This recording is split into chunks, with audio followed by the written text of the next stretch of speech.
My name is Steve Cass. I'm the owner of Cass of Vineyards and Winery in Paso Robles, California. How do you select clones for your vineyard sites? You know, when we went to plant, John Crossland is my vineyard manager. He's managed the vineyards for Andy Beckstoffer up at Napa for like 11 years, so he's forgotten more than I could ever know. So when we got into a conversation about what to plant, he highly recommended that we plant on-top clones. Having no idea what that was, I've learned since then.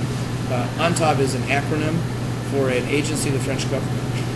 And a lousy pronunciation is ONTOB is a Enological National Technique de Amelioration of Viticulture, which loosely translated is the Department for the Improvement of Grape Growing Practices. And what they'll do is they'll take a species of a variety, Cab, Grenache, whatever, put it in a 5-acre block, and subject it to 2 rigorous tests, one being viruses, making sure it doesn't have any viruses, the second quality.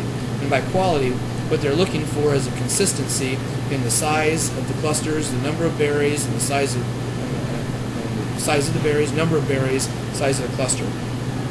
It's important because that's what determines when it ripens.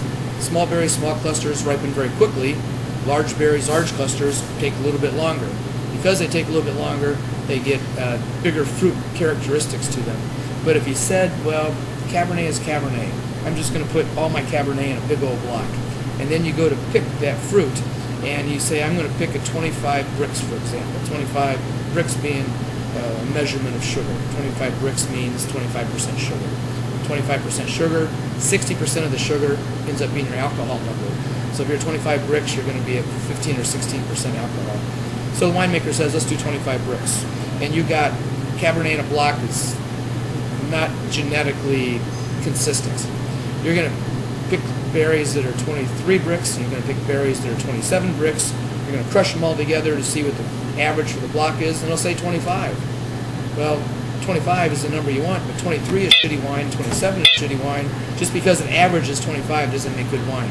So it's really important to have good DNA and have your plants growing in a really consistent fashion. And now that ONTOB has licensed nurseries in California to sell their cuttings, I think you're going to see an increasingly a high quality vineyard being produced by some of the newer growers.